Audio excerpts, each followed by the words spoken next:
Hello everyone, today I'm speaking to Steph Bishop. Steph's got 16 years experience in early and career management and recruitment. She's worked for the likes of Alexander Mann, IBM and Capgemini, and she's going to talk to us today about what employers look for in early and career employees. So hello Steph, nice to meet you. Hi there, Charlotte.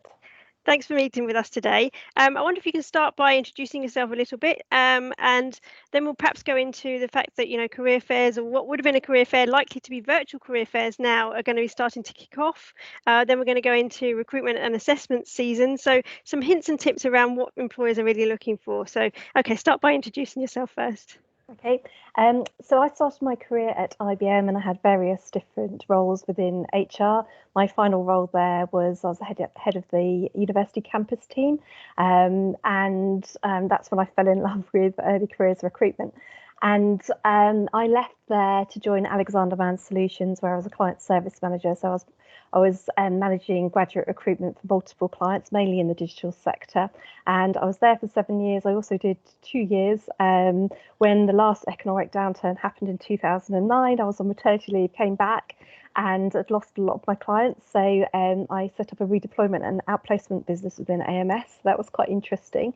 So I did that for 2 years, but my passion's always been in early careers. So when the opportunity arose, I went back into, again, managing early careers for multiple clients at Alexander Mann Solutions.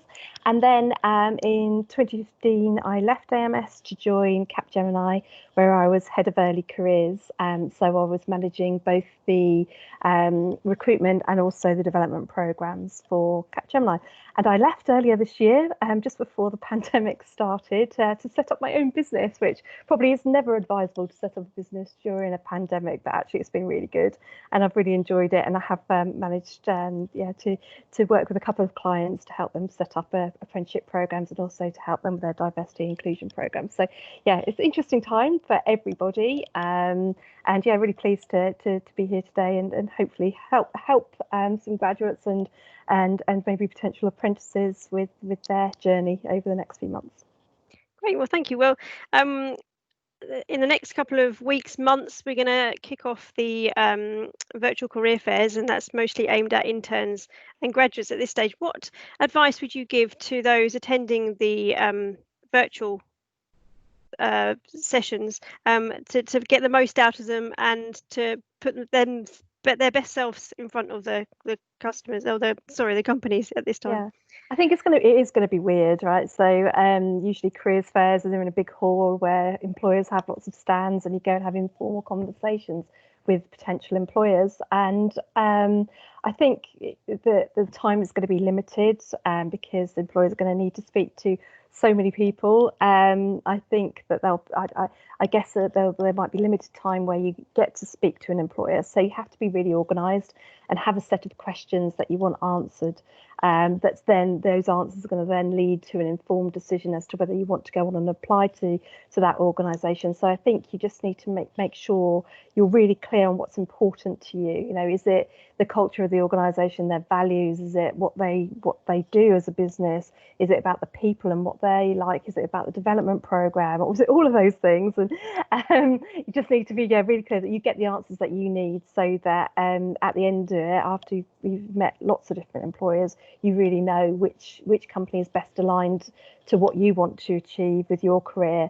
And working is a big part of everybody's lives, so you've got to be really clear that you're going to work for an organisation where you enjoy the environment and enjoy the job. So you need to find out as much as you can, and I'd really advise after those not to have a scattergun approach and just apply to every organisation. Be really clear on what you want. And I know there's limited opportunities in comparison to previous years, but there's still lots of opportunities out there.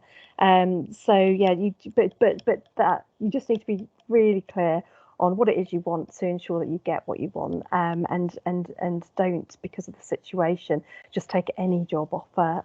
It's got to be something that you will enjoy doing, so that you then go on to be successful. Great. And what about the actual application process? And this comes for apprentices as well, and perhaps that might be slightly different. I mean, you share your experience and your knowledge. What would you say are the things that make students stand out when they're applying for the role, so when they're actually doing their applications? Yeah, I think less employers are now so fixated on your academic achievements, and it's tomorrow is results day for A levels in England.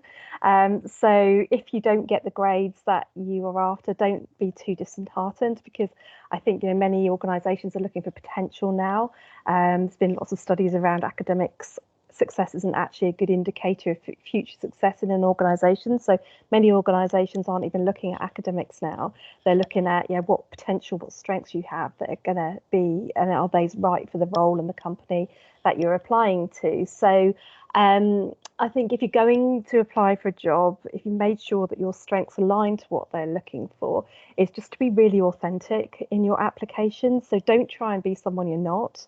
Make sure in your CV, if there's a cover letter or any part of the application, is that you get your authenticity over. So explain what drives you, what gets you out of bed in the morning, why you've chosen that particular role, why your strengths are aligned to that particular role and to that organisation, so that you can show that you've had a really well thought through process to get to that point. And so the application process, I think organisations are going to receive a higher volume of applications through, because there's so many people looking for opportunities, and there is going to be a decrease in the number of roles available because of the pandemic and the situation we're in. So it is going to be more competitive, but don't let you put that off. Don't let you put that off. Gotta get my words out. Don't let that put you off. You need to just make sure that you put your best foot forward and you put your best self into the application process and really demonstrate why you are the best person for that job. And with a CV, I've helped quite a few students over the last few months write their CVs, and I've seen them. I was like, bleh. It's like, it's boring. What makes you stand out? And ask your question the so what question. So when, as a recruiter, when I go through a CV, if it's just descriptions of what they've done, that's not interesting. What we're looking for is the strengths and the skills that you've developed and what you've achieved. So as you go through, just ask, like, so why am I including this? Why would this be important to a recruiter and to an organisation? And how does that demonstrate that I've got what they need? Brilliant, thank you. And what about when it comes to interviews and assessment? And again, that can be quite daunting when you're early in your career because you haven't been to many, particularly I would say on the apprentice side of things, so they haven't even done a lot of presenting, etc. What tips would you give from the assessment centre perspective? Well, a lot of assessment centres are virtual at the moment, so they're very different to being in person. But businesses have done a good job at virtualising their assessment centres. But there's the practical stuff like making sure you've got really good Wi-Fi, got the right technology, try out whatever platform they're using. If you feel that you've got to have the right environment, there's so many people that are doing assessment centres where maybe they haven't got the right environment, maybe they've got siblings or whatever running around at home. Maybe go and find somewhere quiet, maybe go to somebody else's house if they're able to support you, because you do need to focus. But yeah, in an assessment situation in the normal world, then again, be yourself. Don't try and be someone you're not. A lot of organisations are using strengths-based recruitment now. So we're not just, when we're assessing candidates, we're not just listening to what you say. It's also about how long your answers are, the tone of voice, how energised you are, how often you can demonstrate that you've used that strength. So there's different ways of assessing. So think about your body language.